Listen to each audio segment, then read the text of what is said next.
Assalamualaikum warahmatullahi wabarakatuh. Perkenalkan, saya Iswadi Diah Mandurutno dari kelas 1010 nomor absen 14 akan menyampaikan biografi dari salah satu tokoh pahlawan nasional, yaitu Ki Hajar Dewantoro. Ki Hajar Dewantoro adalah salah satu tokoh nasional pendidikan. Ia lahir dengan nama Raden Mas Suwardi Suryaningrat yang kemudian dikenal dengan nama Ki Hajar Dewantoro. Beliau lahir di kota Yogyakarta pada tanggal 2 Mei tahun 1889. Hari kelahirannya tersebut diperingati oleh bangsa Indonesia setiap tahunnya sebagai Hari Pendidikan Nasional. Beliau juga merupakan keturunan dari keluarga bangsawan. Ia adalah anak dari GPH Suryaningrat, yaitu merupakan cucu dari Pakualam ketiga. Ki Hajar Dewantoro karena terlahir dari keluarga bangsawan, ia berhak memperoleh pendidikan sama halnya seperti para kaum bangsawan lainnya.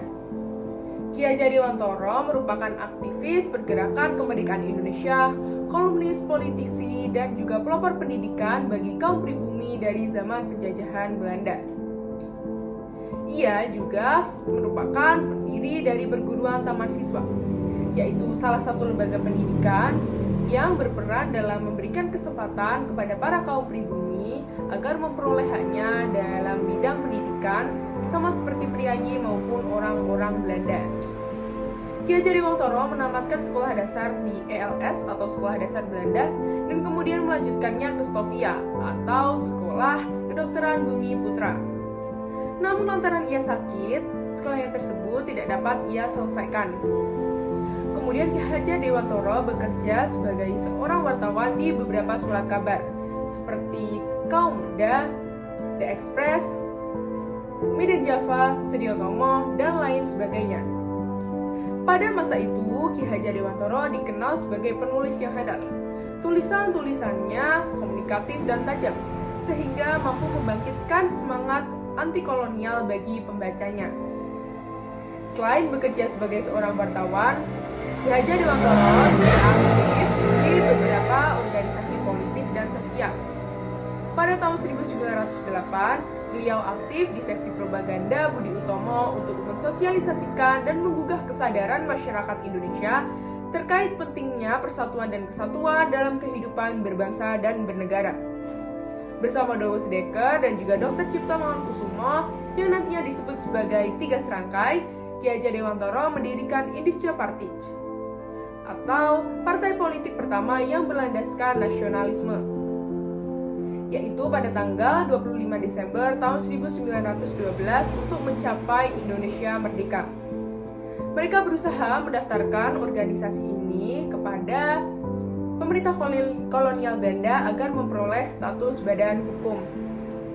Namun pemerintah kolonial Belanda melalui Gubernur Udenburg pada tanggal 11 Maret tahun 1913 menolak pendaftaran organisasi tersebut karena menganggap bahwa organisasi ini dapat meningkatkan nasionalisme dan rasa kesatuan yang nantinya dapat menantang pemerintah kolonial Belanda.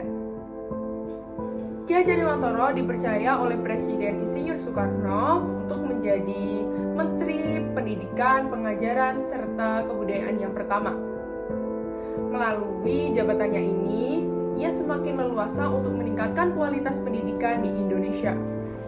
Kemudian pada tahun 1957, Ki Hajar Dewantoro mendapat gelar Dr. Honoris Causa dari Universitas Gadjah Mada. Namun setelah 2 tahun beliau mendapatkan gelar Dr. Honoris Causa, Ki Hajar Dewantoro meninggal dunia dan dimakamkan di Yogyakarta. Ajarannya yakni Tutwuri Handayani atau di belakang memberi dorongan, Ing Matio Mangunkarso atau di tengah memberi peluang untuk berprakasa, serta Ing Ngarso Sungtulodo atau di depan memberi teladan akan selalu menjadi dasar pendidikan di Indonesia.